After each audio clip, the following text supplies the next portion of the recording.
It's podcast day. It's podcast day. Welcome in.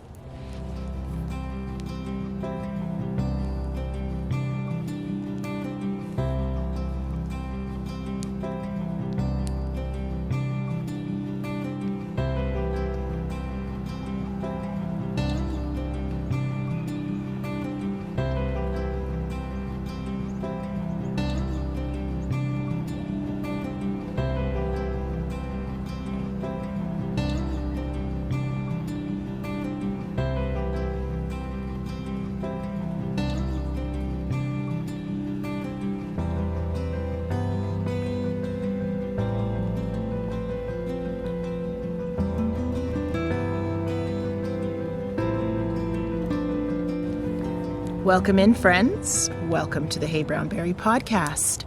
My name is Mars, and you are welcome in this space. I'm happy to have here.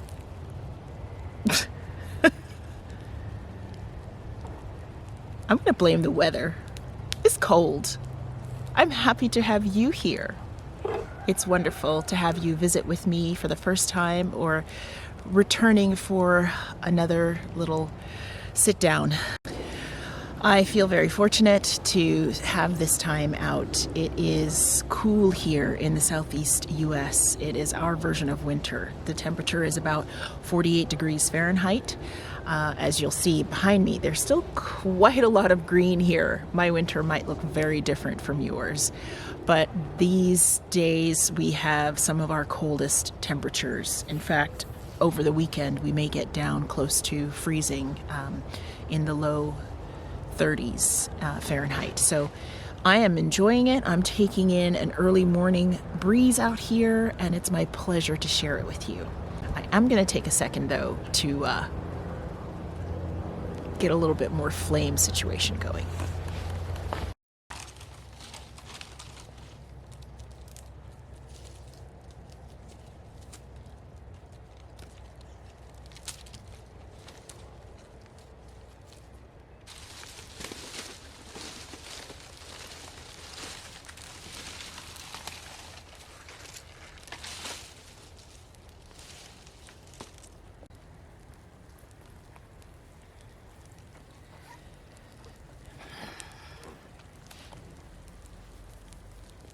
My husband often leaves dried leaves and branches and other things that have died back or fallen in the yard. He usually leaves it around the fire pit so that I always have kindling and things to feed the fire.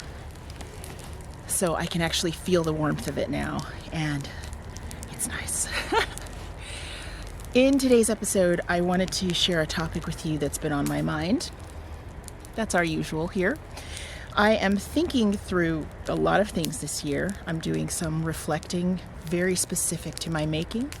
If you've watched my last few episodes, you would have seen me talking about my projects and my creative habits and even my focus for this year, which is reflection, taking a look at things as they are, taking a look at how things have been in the past and maybe how I want to tweak them in a gentle way, in an observant way, in a way that allows me to ask questions about some of the things that I have done and whether or not I want to continue doing them in that same way. So today's topic is very specific to the type of yarn that I am using more and hoping to use more often in my making. Most of you know me as a knitter, a knitwear designer.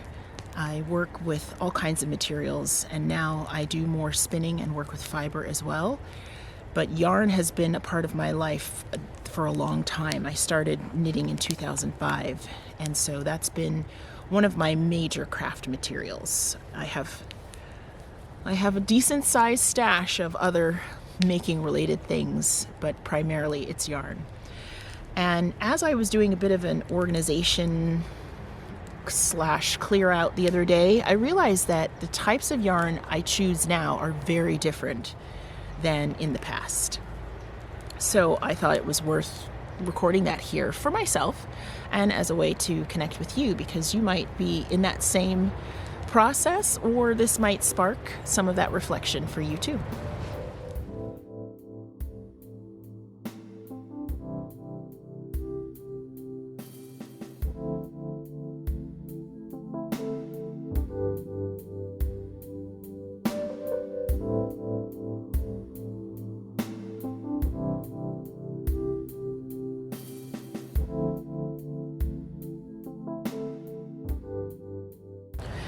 As we begin and dive into today's topic, I thought maybe I'd start with some things that have already been made with yarn and just tell you a little bit about my ensemble for today. I am wearing a woolly wormhead hat.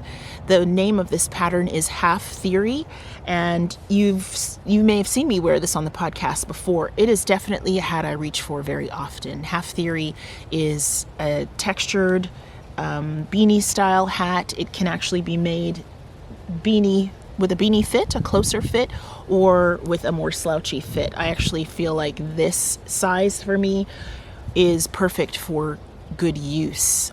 It's cute. I really like how it looks, but also it comes down low enough that it covers my ears, and it kind of holds my dreadlocks closer to my face and my neck, and that adds warmth as well. My dreadlocks are sort of like a cousin of wool. They behave very similarly. They trap air, warm air, and when it's closer to my skin, I really enjoy a little extra warmth. So the hat allows that to happen, and there's a bit of room in the top. My hair is also quite fluffy, much like Fibre, and needs that room, so it fits really well, and I enjoyed making it. It's got some twisted stitch detail on it, which I think just gives it that little extra something. And as with all woolly wormhead patterns, all of the shaping and size options and crown details just make it so that a simple hat project becomes something you can take skills from and carry forward to other projects. I am also wearing my one sweater DK. Probably saw it as I was running around making fire.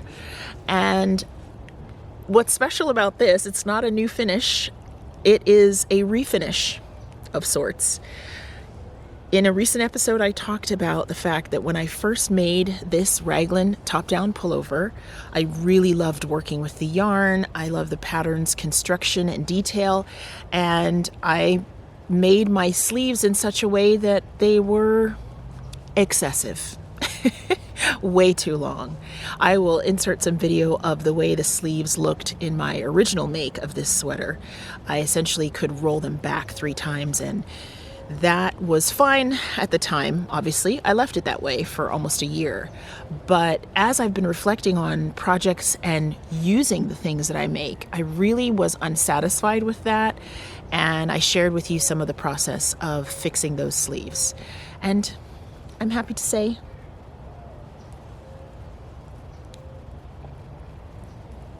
they're fixed, and I consider this project now officially finished. I am very happy with the length of these sleeves. When I'm standing up and the sleeve is relaxed, it comes down, this is my wrist here, so it comes down to about 1/4 to 1/2 inch above my wrist. I find that so much more functional. I am not pulling them up. I'm obviously not rolling them up unless I really want to go like 3/4 length. And to be honest with you, it made it so that I got to wash and reblock this sweater and just appreciate it all over again.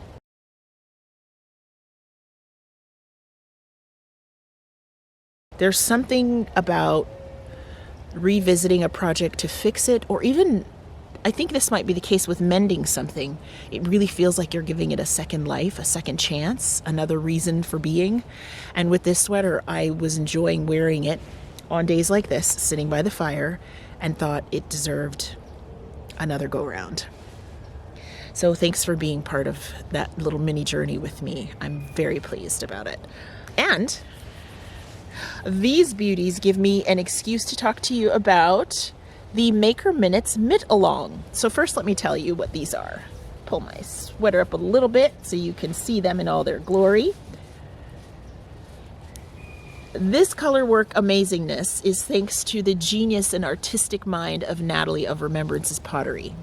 Now, Natalie's pattern is actually a sock pattern called Brigitte's Garden, and I've used the color work motifs from that sock pattern and converted them to fingerless mitts.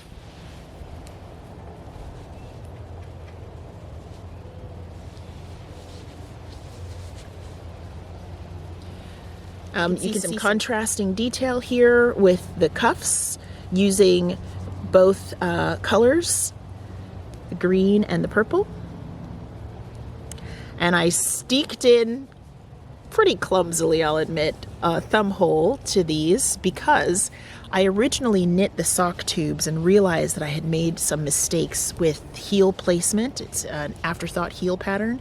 And I also realized that the gauge, I had knit the gauge too tightly. And so as socks, they were not going to work for me. But I could not give up this gorgeous color work. And so the idea came to me that because they're tubes, if I make space for my thumbs, they could just be fingerless mitts and I could enjoy all of that work and all of that color and have them be useful. I've used all wool yarns. I do have a project page on Ravelry that tells you which yarns are used in here. And I'm testing them out today and they feel so good. Color work is so squishy and dense, and because you have, you know, all the layering that's created by the floats to create the motifs, that's just that extra layer of warmth. So you can see the kinds of details that Natalie has put into the sock pattern, and actually I'm very glad about how this ended up. I don't have any regrets. Natalie has several stunning colorwork sock patterns. This is really a niche for her and she is good at it. And I'm really happy to be wearing something that is of her design, although I modified it significantly in terms of where it gets worn on the body. This is a previously finished object, but it gives me the chance to tell you about the Maker Minutes Mitt-a-Long. I'll put the hashtag for that here on the screen. It is an Instagram only make-along in the sense that we are using the hashtag to find each other on Instagram and share our mitts and mittens and gloves, and it's a make-along, so whichever craft you decide to use to make your mitts and mittens, we welcome it. And by we, I mean me and Denise, who is Earth Tones Girl out here on YouTube and on Instagram. If you go to either one of our Instagram accounts, which I will link below, you'll see that we've been talking about Mitten-a-Long for the last few weeks, and we will continue to do so throughout the month of February. The Mitten-a-Long runs until the end of February, and we welcome you to join us. Make mitts, make mittens, any size, any pattern. So many people have already shared gorgeous projects that I'm sure you'll find some inspiration. So to the main topic that made me want to turn on the camera today, my taste in yarn has changed, and I am observing that change for myself. I'm not going to talk about this in a way that means I'm recommending types of yarn to you. I'm not even going to say you must buy yarn from this or that dyer or farmer. If I did that, it would be a 3-hour episode. There are so many producers out there that I love. I'm more sharing this as a way to say, hey, I noticed that I choose differently now. Do you do that too? I've written down in my little notebook here some of the ways in which I categorize the yarns that I used when I started knitting and kind of in the early days versus those that I use now. And this is a little notebook that I've been using a lot in the last week and a half. And it's got a little sheep pottery on there. Also made by Natalie of Remembrance's Pottery. It was just a small, I think it was meant to be an ornament at one time, and unfortunately I dropped it and broke it. But I mended it. And And I glued some fleece onto the back of it, and then I glued it to the front cover of this little notebook, because this is actually a 2020 notebook. It's a 2020 planner that my daughter had and thought she would use, but did not end up using very much. A lot of what we do in terms of reminders and planning now can go into our smartphones, and she just found that she didn't use it as much. So I took it over and started planning out my days. Another reflection for another time. In short, I will say I am trying to see if I can find some ease in planning out portions of my day, in this case, hour by hour, and then working to that plan. So in this little notebook, I've written down for my yarn tastes and how they've changed. If I can get my act together, I will try to show you a few examples here and there by way of inserting some video or pictures. How my yarn taste has changed in terms of yarn weight. And I'm just going in order of how I summarized these categories. So yarn weights. When I started knitting, I bought yarn at what we commonly call big box stores, stores like Walmart, craft stores like Michael's and Joann's. And that beginning for me was primarily acrylic yarns, primarily worsted weight yarns. Those are pretty common in our larger craft stores, the more commercial yarns. Worsted weight is pretty common. In fact, I don't think I discovered sock weight, fingering weight yarn in Joann's until many years after I had already been knitting. So in the beginning, I chose heavier yarns. I think that had a lot to do with me falling in love with making projects, because heavier yarns tend to work up more quickly, and that was really satisfying. And then as I joined the online community of makers, I noticed my taste in yarn weight changed, and I started working much more often with fingering weight yarns. I think many of you will identify with the fact that finer weight yarns have really taken over. It feels like now everything from socks to mittens to hats to sweaters especially has moved in this direction of fingering weight yarns. And by fingering weight, for those who might use different terms of reference, I'm talking about those yarns that fall into a 400 meter or 440 yard range for a 100 gram skein. Something that is commonly used for making socks, so we often just refer to it as sock yarn. That's what I mean. So those yarns have become huge, especially with indie dyers becoming much more a part of our community. Sock weight yarns are fun to dye. I know that from experience, and I definitely moved in that direction as well. And I'm currently moving out of it. I find that I want a little bit of that instant gratification back, if I'm being honest. I also find that sock weight yarns are great for knitting socks. You may have heard me say before that I don't think socks should only be made with fingering weight yarns. I really think that socks should just be made to fit you, regardless of the yarn you use. But for things like garments, like this DK sweater and sweaters that I have made more recently, I really enjoy a DK or a worsted weight yarn. So my taste is moving back in that direction of thicker weight yarns. I'm also loving the options from farms and shepherds and shepherdesses that I know. DK and worsted weight yarns coming out of those sources are just delicious and squishy and wonderful. And with my spinning, my hand spun yarns, when I spin on the wheel, I really am leaning towards 2-ply and even 3-ply yarns that are a bit on the heavier side. So moving back up in yarn weights is one way in which my taste has changed. I hope you guys heard that. Bird sounds are part of the reason I love being outdoors. In terms of content, yarn content, so the base, as we call it, what the yarn is, how the fibers are put together, what the yarn is made up of, what sheep breeds might be involved, and other things in a blend like plant fibers.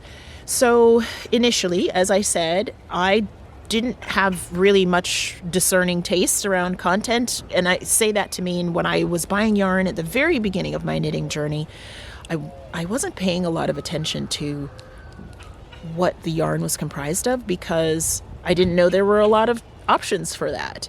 I was looking at color, I was looking at weight, and I was looking at yarn amounts for my project. Those were the basics. And I didn't typically turn over a label and say, oh, this is acrylic, I don't want acrylic, or oh, this is cotton, I don't want cotton. I would take the yarn for the project that I thought would work best. And so not very picky. How that has changed. I am very much more interested now in the properties of a yarn, specifically the fiber that makes up that yarn, because I've learned through experience that it really does impact how well it will work in a project.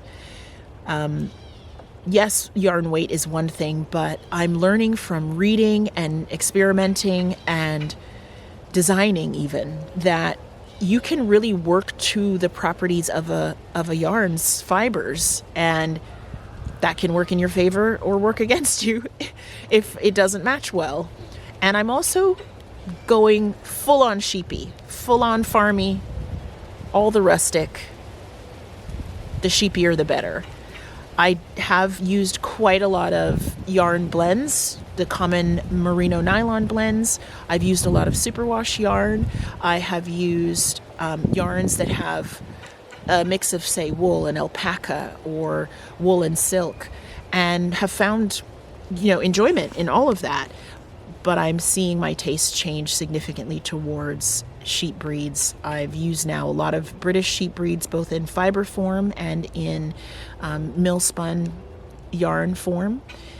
And I just love it. I love the elasticity. I love the warmth. I love the provenance, knowing where a fiber comes from and having it close to the source. I really enjoy that. And then I also love learning about those properties. With spinning especially, you can learn about a yarn right down to individual fibers.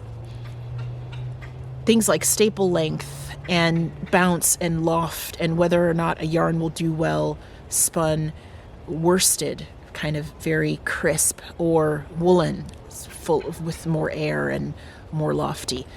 There's just so much to fiber. And then when you add things like blending in plant fibers, linen, ramie, tencel, these fibers that can be added to a wool and then give that a whole new property by way of that combination. Just, it blows my mind. Can you tell? So my taste has changed much more towards natural fibers. It's changed much more toward fibers that don't contain nylon in the blend, and fibers that are very expressive in their characteristic. That's the best way I can think to say it. And then that leads me to color. How my yarn tastes have changed with color. Generally speaking, I love jewel tones, purples, burgundies, deep greens, and I love neutrals, gray, tan, brown, charcoal colors. I gravitate towards that. So in saying that, it means I am not typically a bright neon person, these gorgeous mitts notwithstanding. I love this olivey yellow chartreusey green. I don't gravitate toward pastels very much, and I'm speaking about generally, not just with yarn. And so I found that even when I dye yarns with natural plants and food waste products, the lighter tones that I get still have a neutral or a jewel or a gray brown undertone, the ones that I like. And those that are brighter, like what I get from onion skin or marigold with a bright yellow, I still love when they are rich and deep. I hope that makes sense. So my color tastes have changed in a very specific way. I've done a lot of scrappy projects. I've done scrappy socks. I've done scrappy crochet blankets, a few of those. And I love them for their practicality because you get to use up yarns. But I'm finding that what I really crave are projects made all in one color, or using color work with coordinating colors, both in subtle and high contrast, but maybe 2 or 3 colors. And projects made with neutrals, even undyed yarns, are really catching my fancy. Color work blended motifs are what lights me up more now. And that's an interesting one for me because my stash doesn't necessarily support that kind of making. I still have plenty of single skeins, plenty of two of a yarn type, not enough for my size to make a sweater. And I still have leftovers from projects. So I don't think that scrappy style multicolored projects are going away for me. I just think that as I'm choosing projects going forward, I'm looking at buying in a color family. I'm looking at buying with color coordination in mind. And I'm also looking at buying things that are naturally colored and undyed as well, to play with those.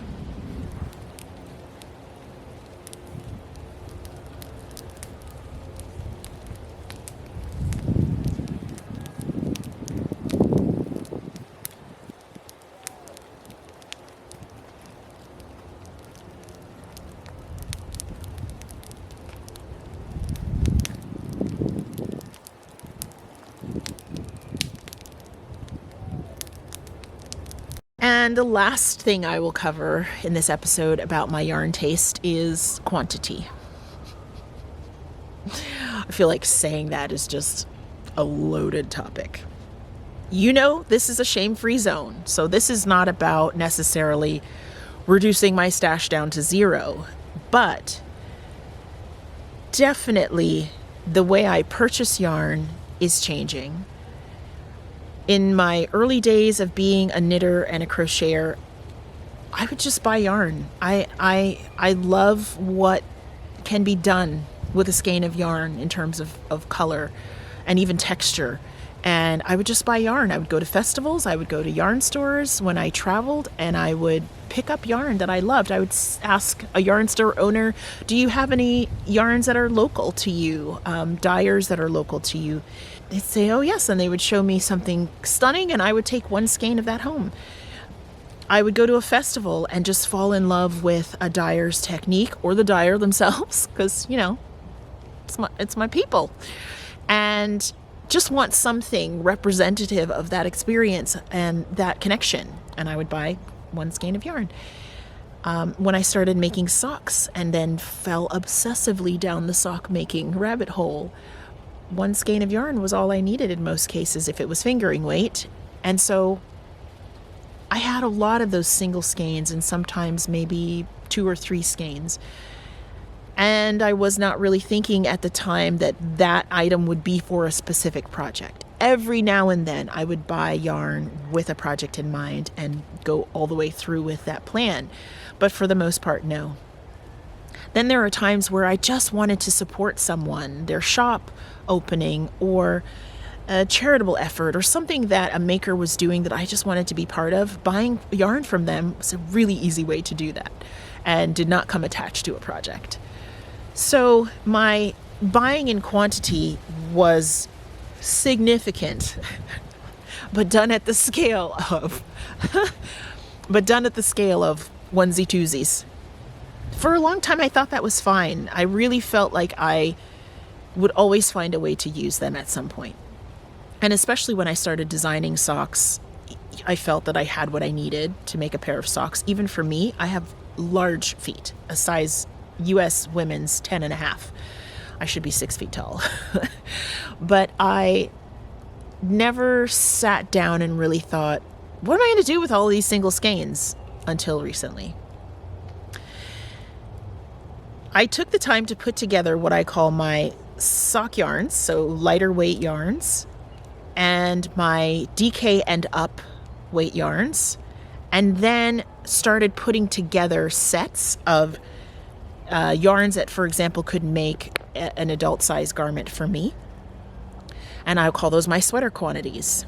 And when I look at my sweater quantities, I do have a good number of coordinated sets, either a single color or two colors, where I may be able to do a bit of contrast. So 6 skeins of one thing and 1 skein of another, but they go really well together. I still consider that a sweater quantity. And I even have a few sweater quantities that are made up of completely different colored yarns, but they would be gorgeous striped together or done in all over color work. So I consider that sweater quantities. My single skein stash and my sweater quantity stash are very different from each other. And I am finding that my taste is moving towards sweater quantities. Not because I am not going to make socks anymore, or hats, which I love, but because sweater quantities feel more like there's a project in mind. There is a project within, and that I can use that yarn throughout and really enjoy the process of something larger. So I will be working down that single skein stash. As I said before about color, I don't think that I'm going to move to a stage where I just start throwing single skeins together and making more mixed projects with a lot of different colors in them. But I will be looking at things like color work and striping, even in hat projects, shawls, accessories, to see where I can coordinate some of those single skeins. I can only make so many socks. I love them. There's only so many that I can make in a given time period. And I do feel that my tastes are moving more towards larger projects like garments. And I'm not buying any yarn right now, so I do intend to work with what I have. But I have this new lens on how I will choose going forward for quantity. The fire's dying down, and I can feel it. I think that means it's a good time to wrap up. I am so grateful, as always, to have a space here with you. And I'm happy that I took notes on this as well this time, and that I'm planning out my time more intentionally, because it's showing me a lot. I'm learning a lot. I don't come to this with a bunch of answers or even suggestions or recommendations. I come to it with an openness.